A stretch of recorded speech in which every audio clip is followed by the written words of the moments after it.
तुम्हाला काय प्रश्न आहे की मी चालू करू?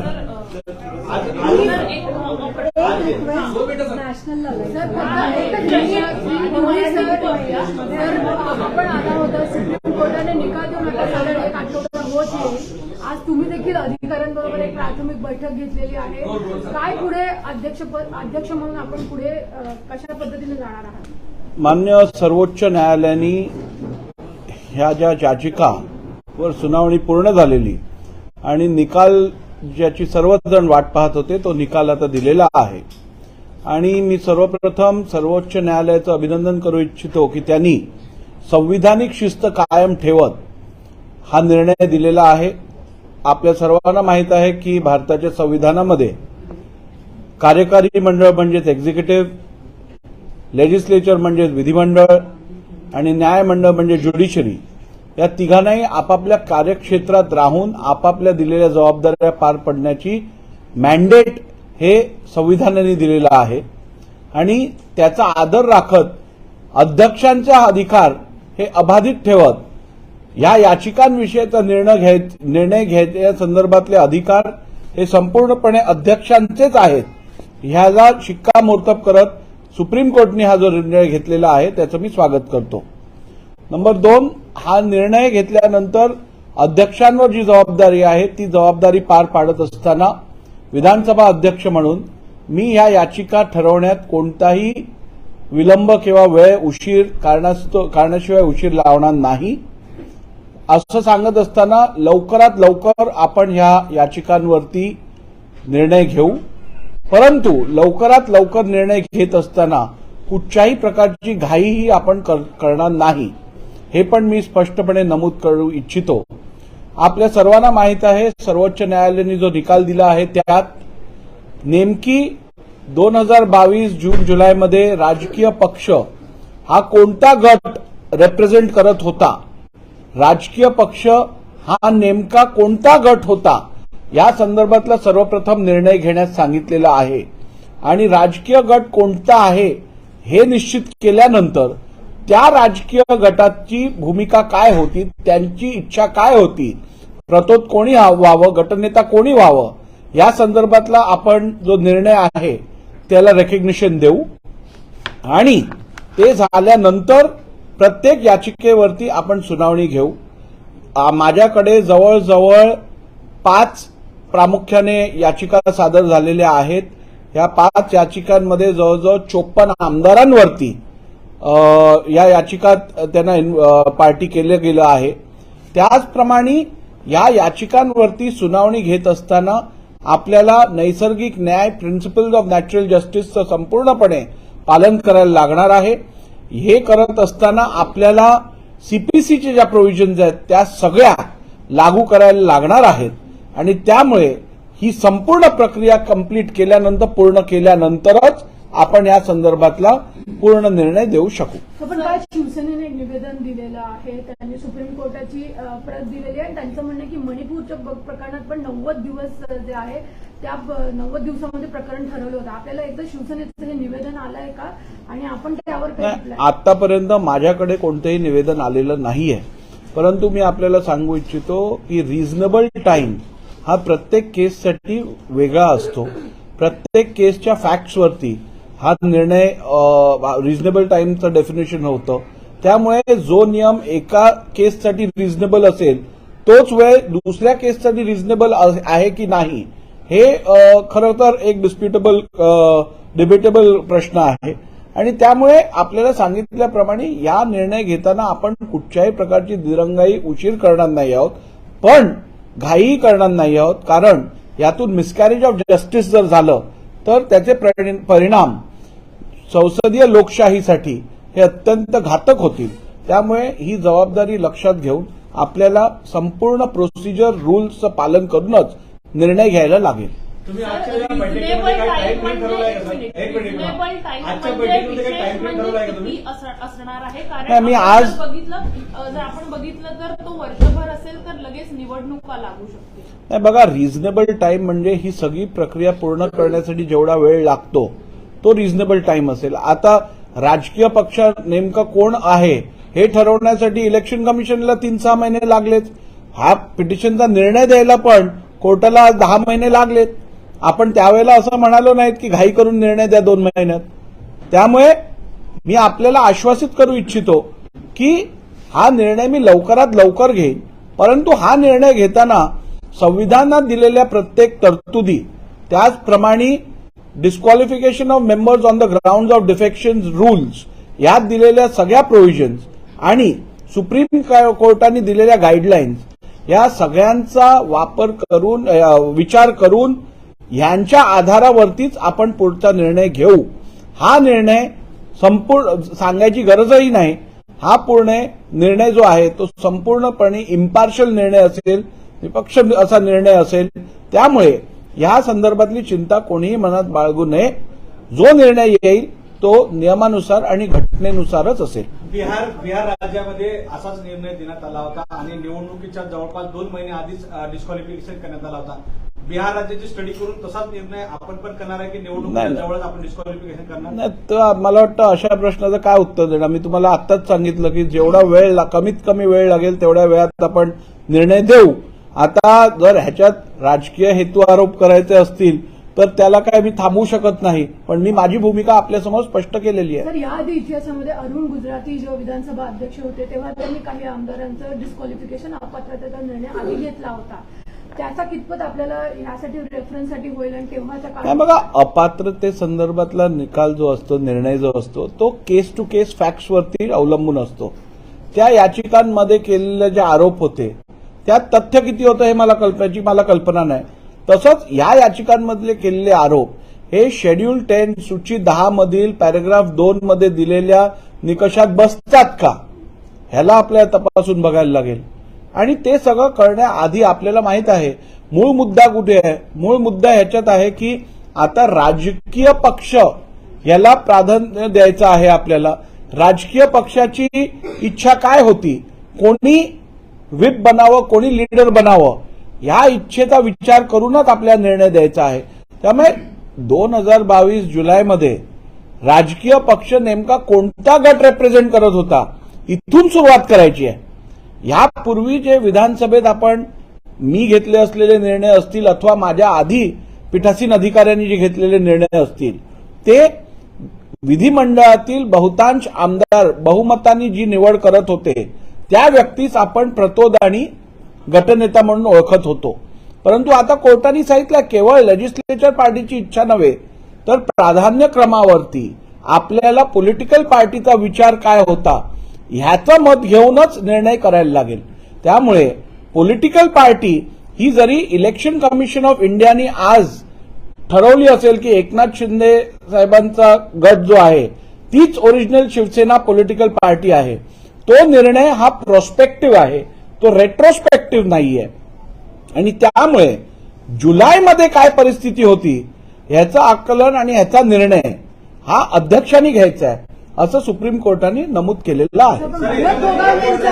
भरत गोगावले यांची व्हीप म्हणून जी निवड आहे तीच बेकायदा ठरवली आहे. म्हणजे सगळ्यात पहिल्यांदा व्हीप जो भरत गोगावले यांनी नेमली त्याच नेमणुकीला जो सुप्रीम कोर्टाने बेकायदेशीर ठरवलं आहे तिथंच कुठेतरी लाईन ड्रॉ करण्यात आलेली आहे की गट कोणता असणार, राजकीय पक्ष कोणता असणार. हे 141 पानांची जजमेंट आहे जी मी संपूर्णपणे वाचलेली आहे. आणि हा जो मिसकन्सेप्शन आहे किंवा गैरसमज आहे तो दूर करणं मला वाटतं अत्यंत आवश्यक आहे.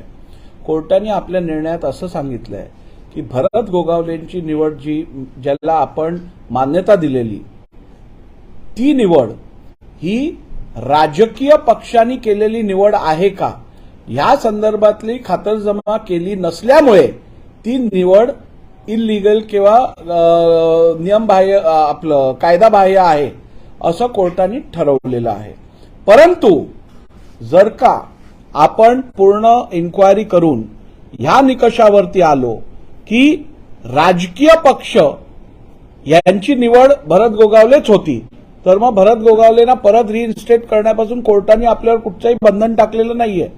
कोर्टाने केवळ एवढंच सांगितलंय की राजकीय पक्ष, तत्कालीन राजकीय पक्ष कोणता होता ह्याचा तुम्ही अभ्यास करून ह्याच्यावरती निर्णय घ्या, आणि तो निर्णय घेतल्यानंतर त्या राजकीय पक्षांनी ज्या व्यक्तीला प्रतोद म्हणून नियुक्त केलं असेल त्याला रेकग्निशन द्या.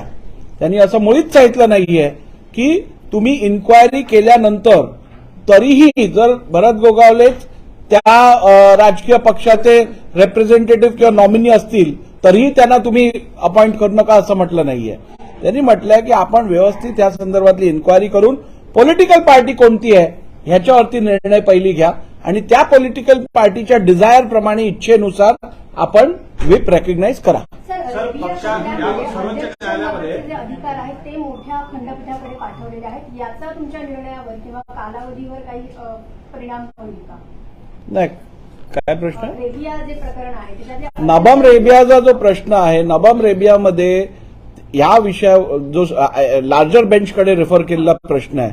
नबम रेबिया केसमध्ये ज्या वेळेला पीठासीन अधिकाऱ्यांवरती अविश्वासाची नोटीस दिली जाते त्यावेळेला पीठासीन अधिकाऱ्याला अपात्रतेवरच्या याचिकेंवर निर्णय घेता येत नाही, असं जे रुलिंग होतं नबम रेबिया केसमध्ये ते रिफर केलं गेलं आहे लार्जर बेंचकडे. त्यामुळे ह्या विषयात डायरेक्ट काय त्याचा अडचण येणार नाही ही मॅटर ठरवण्यात किंवा निकालित काढण्यासाठी. सर्वोच्च न्यायालयामध्ये योग्य वेळेत निर्णय देणार, पण संजय राऊत दररोज तुमच्यावरती टीका करतायत. एकंदरीत आज त्यांचं म्हणणं होतं की पक्षांतर करणं हा राहुल नार्वेकरांचा छंद आहे. एकंदरीत आपण संविधानिक पदावरती अशा प्रकारे नाही, मला वाटतं या विषयाचं आधीही बोललो आहे, तरी आपल्या परत एकदा सांगतो की विधानसभेच्या बाहेर नियमबाह्य, घटनाबाह्य वक्तव्यावरती मी लक्ष देत नाही, आणि अशा वक्तव्याला काडी मात्र किंमतही देत नाही. खरं तर असं अपेक्षित असतं की एखादी व्यक्ती जेव्हा संविधानिक जबाबदारी पार पाडत असते, पार्लमेंटचे मेंबर असतात, MP असतात, त्यावेळेला त्यांच्याकडनं संविधानाचा मान राखत जबाबदाररित्या, संविधानिकरित्या भाष्य करणं अपेक्षित असतं. ज्या वेळेला आपण भाष्य करत असतो आणि ते भाष्य आपण संविधानिक पदावर बसलेल्या व्यक्तीबद्दल करत असतो त्यावेळेला जबाबदारीपूर्वक वक्तव्य करणं हे अपेक्षित असतं.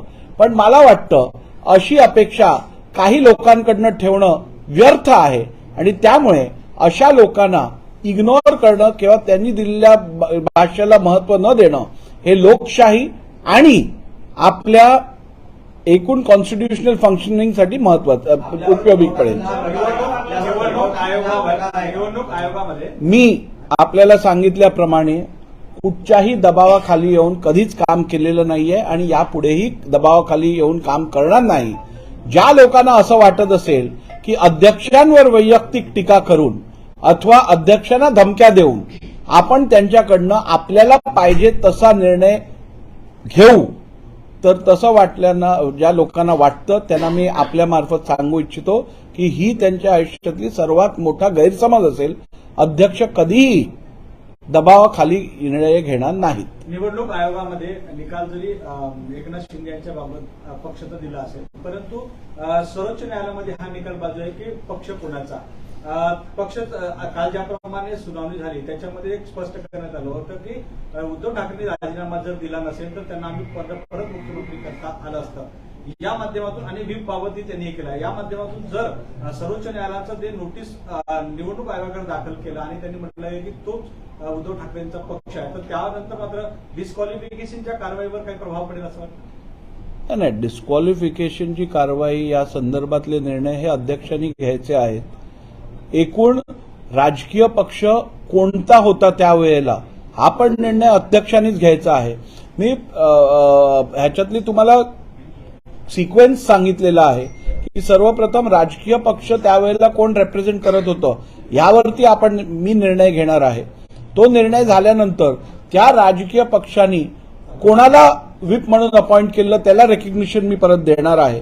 आणि ते झाल्यानंतर याचिका ज्या दाखल झालेल्या आहेत त्या याचिकांवरती मेरिट बेसिसवरती आपण निर्णय घेणार आहोत. सर, पण कोर्टाने असं सांगितलेलं आहे की जुलैमध्ये जी मूळ संविधान होतं पक्षाचं शिवसेना ते तुम्हाला ग्राह्य धरायचं आहे. बरोबर आहे ना. त्यानुसार पक्षप्रमुख हे उद्धव ठाकरे आणि उद्धव ठाकरेंकडे सगळे अधिकार होते. पक्ष संविधान जे इलेक्शन कमिशनकडे पक्षाच्या संविधानाची प्रत आहे ती आम्ही मागवून त्याचा अभ्यास करून त्या संविधानात दिलेल्या तरतुदीनुसार निवडणुका झाल्या आहेत का, त्या संविधानात दिलेल्या तरतुदीनुसार त्या पक्षाचं कार्य चालत आहे का, इलेक्शन कमिशनचे जे नियम आहेत त्या अनुसार ते संविधान आहे का, या सगळ्या बाबींचा तपास करून आम्ही पुढचा निर्णय घेऊ. तुम्हाला 1 वर्ष लागेल.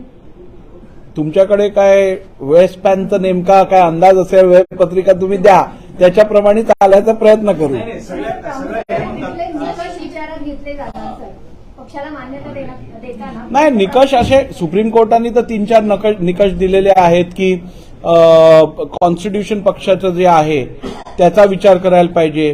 त्यानंतर ऑर्गनायझेशनल स्ट्रक्चर जे आहे त्याची मेजॉरिटी कुठे आहे, कशी आहे, त्याचा विचार करायला पाहिजे. त्यानंतर निवडून आलेले सदस्य जे आहेत त्यांची मेजॉरिटी कुठे आणि कोणाबरोबर आहे ह्याचा विचार करायला पाहिजे. तर एकूण या सगळ्या आणि ह्या सगळ्या क्रायटेरिया जे आहेत ते प्रत्येक केससाठी वेगवेगळे अप्लाय होतात. आता इलेक्शन कमिशनने जो घेतलेला निर्णय आहे त्याचं पण आम्हाला एकूण बघायला लागेल कुठच्या बेसिसवरती घेतलेला आहे. पण हे सांगत असताना आपल्याला एवढंही सांगतो की इलेक्शन कमिशनचा निर्णय आणि आमचा निर्णय हा आम्हाला इंडिपेंडेंटली घ्यायचा आहे. आम्ही त्यांच्यावरती अवलंबून घेणार नाही निर्णय. सुप्रीम कोर्ट के वर्डिक्ट के बाद अब आप आए हैं, क्या कार्यवाही करेंगे? आज कुछ प्रोसीजर की है? देखिए, जैसे कि आप सभी लोग जानते हो, इन याचिकाओं के ऊपर सुनवाई हुई थी और जो निर्णय था उसकी अपेक्षा सभी कर रहे थे. अभी वो निर्णय सुप्रीम कोर्ट ने दिया है और उस निर्णय को देने के बाद हमें ये इस बात की बहुत खुशी है कि विधान में दिए हुए प्रावधानों के अनुसार सुप्रीम कोर्ट ने कॉन्स्टिट्यूशनल डिसिप्लिन कायम रखी है और विधिमंडल या अध्यक्ष के अधिकारों पर कोई भी रोक नहीं लग सकती है और ये साफ किया है. और इससे उन्होंने एग्जीक्यूटिव, लेजिस्लेचर और जुडिशरी इनके ऊपर जो कॉन्स्टिट्यूशनल डिसिप्लिन की जिम्मेदारी है उसे कायम रखा है. उसका हम स्वागत करते हैं. रहा सवाल इन याचिकाओं का जो मेरे पास प्रलंबित है, जो मेरे पास अभी पेंडिंग है, उनके ऊपर मैं इतना ही कहना चाहूंगा कि इन याचिकाओं के ऊपर निर्णय लेते समय हम संविधान में दिए हुए प्राविधान, disqualification of members on the count of defection rules और सुप्रीम कोर्ट ने दिए हुए गाइडलाइंस का पूरा सम्मान और ख्याल रखते हुए निर्णय लेंगे. क्या कोई प्रेसिडेंस है जो फॉलो करेंगे महाराष्ट्र के असेंबली? क्या कोई प्रेसिडेंस है इसके बाद नहीं, में देखिए, जो फॉलो किया जाएगा? प्रेसिडेंस फॉलो करने की कोई जरूरत नहीं है. इसमें आपको जो न्याय है, जो कानूनी प्रावधान है, संवैधानिक प्रावधान है, सुप्रीम कोर्ट के गाइडलाइंस है, उसको मानना ज्यादा जरूरी है और उसके आधार पर हम निर्णय लेंगे.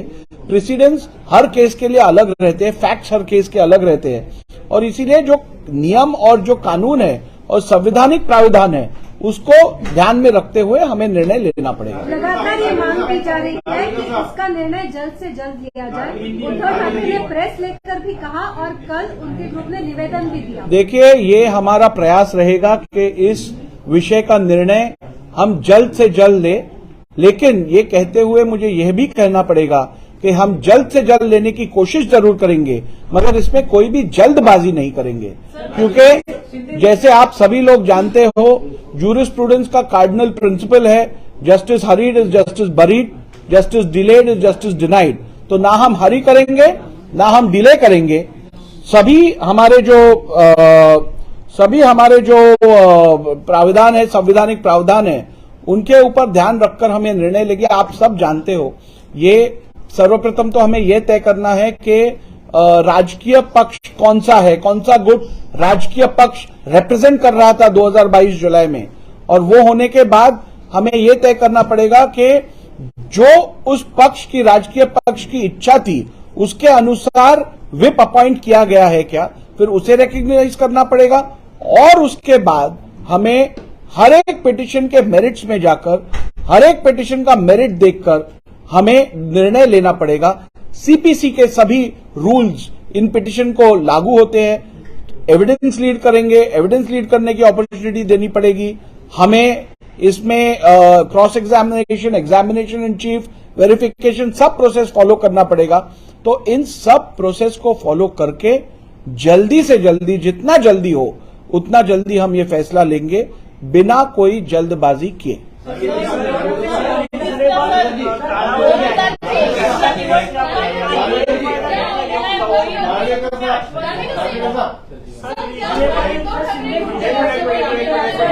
यांचा एक आहे, हा प्रश्न खूप चांगला आहे.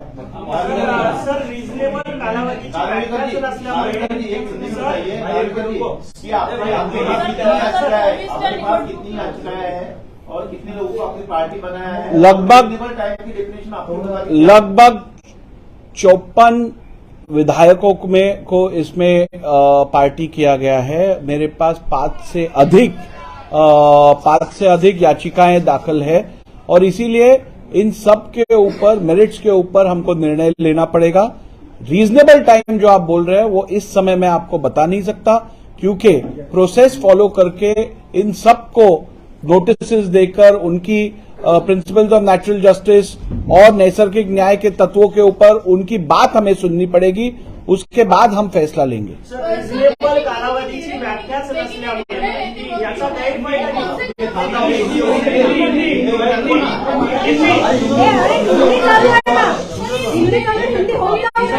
रिजनेबल कालावधीची व्याख्याच नसल्यामुळे सर, ये बोला। निर्णय लेते वक्त कौन से मुद्दों को टेक्निकली विचार करना काफी महत्वपूर्ण रहेगा? नहीं, मैंने अभी आपसे बताया प्रायोरिटी और या फिर सीक्वेंस कैसे रहेगा। पहले तो हमें पॉलिटिकल पार्टी कौन सी उस समय रिप्रेजेंट कर रही थी उसके बारे में निर्णय लेना पड़ेगा। उद्धव ठाकरे जी जो ग्रुप रिप्रेजेंट कर रहे हैं या एकनाथ शिंदे जी जो ग्रुप रिप्रेजेंट कर रहे हैं, उनमें से कौन सा ग्रुप अधिकृत पार्टी रिप्रेजेंट कर रहा था, उस विषय में हमको पहले निर्णय लेना पड़ेगा और उसके बाद हमें यह निर्णय लेना पड़ेगा कि उस पॉलिटिकल पार्टी का डिजायर कौन विप बने इसमें था, उनकी इच्छा क्या थी, किसको विप बनाना उनकी इच्छा थी, ये तय करना पड़ेगा।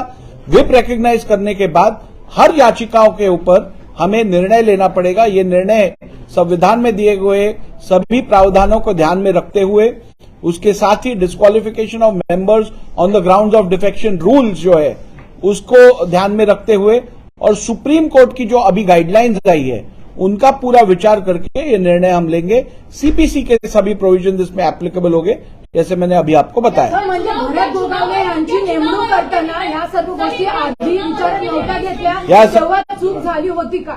चूक अजिबात झाली नव्हती, त्यावेळेलाही आम्ही त्या सगळ्या गोष्टींचा विचार करून निर्णय घेतलेला, परंतु आतापर्यंत विधानसभेचा पायंडा असा राहिलेला आहे की विधिमंडळातले जे आमदार निवडून येतात त्या गटातल्या आमदारांचं बहुमत चाचपून आम्हाला रेझोल्युशन दिलं जातं आणि त्याच्या आधारावरती आम्ही आतापर्यंतचे व्हिप किंवा गटनेते रेकग्नाइज केलेले, आणि हा केवळ शिवसेनेसाठी घेतलेला निर्णय नव्हे तर महाराष्ट्र विधिमंडळातील जेवढे पक्ष आहेत त्या सगळ्या पक्षांचं व्हिप अपॉइंट करताना अथवा त्या सर्व पक्षांचा गटनेता अपॉइंट करताना हीच प्रोसेस फॉलो केली गेली होती।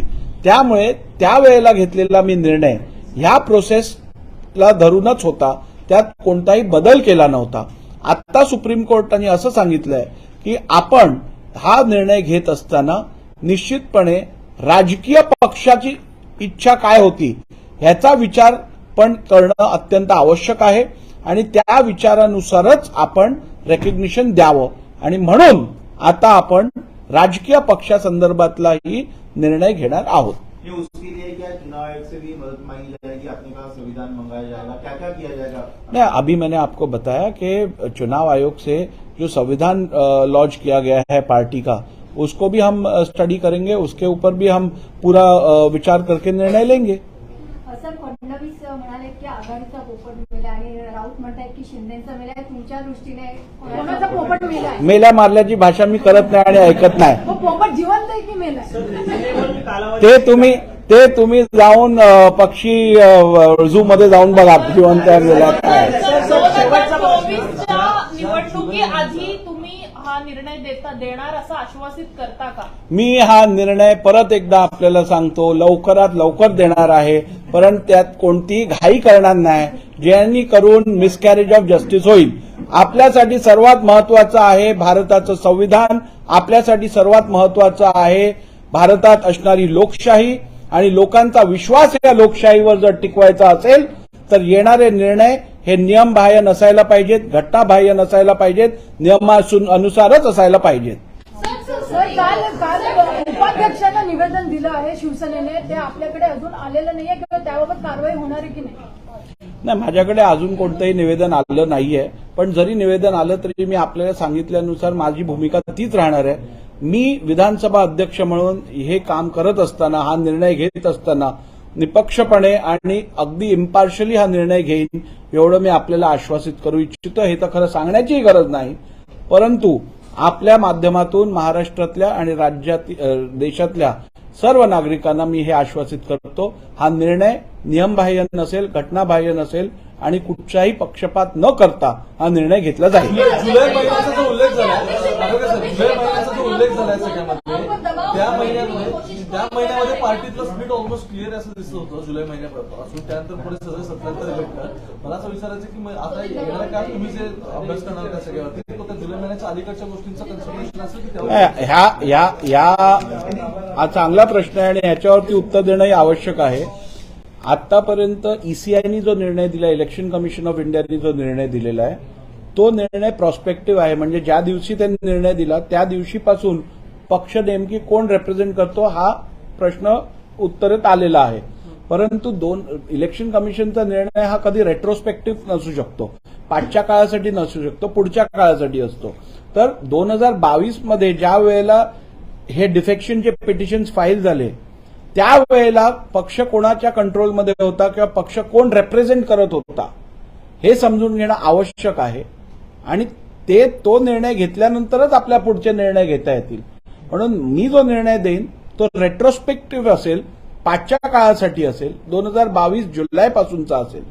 म्हणजे पक्षात फूट पडण्याच्या आधी जो मूळ पक्ष होता तो पक्षात ज्या वेळेला डिस्क्वालिफिकेशन पिटिशन्स फाईल झाल्या त्याचा जर कॉज ऑफ ऍक्शनचा वेळ जो दिलेला आहे तेव्हा कोण होतं, पक्ष कोण रिप्रेझेंट करत होतं, ह्याबद्दल मला विचार करायला लागेल. आपको जो है एक तरह से धमकियां दी जा रही है, कहा जा रहा है कि अब 3 महीने में मणिपुर केस का हवाला दिया जा रहा है के लिए, और कहा जा रहा है कि जनता आपको फिर घूमने नहीं देगी अगर तो. देखिए, मैंने इसके पहले भी कहा है और आज भी स्पष्ट रूप से ये कहना चाहूंगा, ये विधानसभा के बाहर किए जाने वाले गैर जिम्मेदार और संविधान को जो अभिप्रेत नहीं है ऐसे बयानों के ऊपर मैं किसी भी प्रकार का ध्यान नहीं देता और उसे किसी भी प्रकार की कीमत नहीं देता ऐसे बयानों को.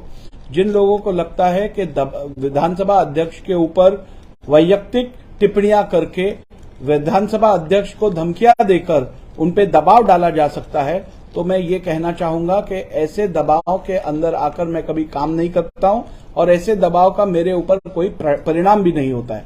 जो निर्णय मैं लूंगा वो संविधान में दिए हुए प्रावधानों के अनुसार, नियमों के अनुसार लूंगा. आमतौर पर यह अपेक्षा रहती है कि जो व्यक्ति संसद में काम कर रहा हो, जो संवैधानिक पद पे बैठकर काम कर रहा हो, वो व्यक्ति जिम्मेदारी से अपने बयान करेगा. किसी कॉन्स्टिट्यूशनल पोस्ट पे बैठे हुए व्यक्ति के बारे में गलत बयान नहीं करेगा. लेकिन मुझे लगता है ऐसी अपेक्षा कुछ लोगों से करना बेकार है और इसीलिए ऐसी अपेक्षा न करते हुए उन्होंने किए हुए बयान को नजरअंदाज करना ये लोकशाही और संविधान के सुरक्षा के लिए उत्तम रहेगा. Thank you.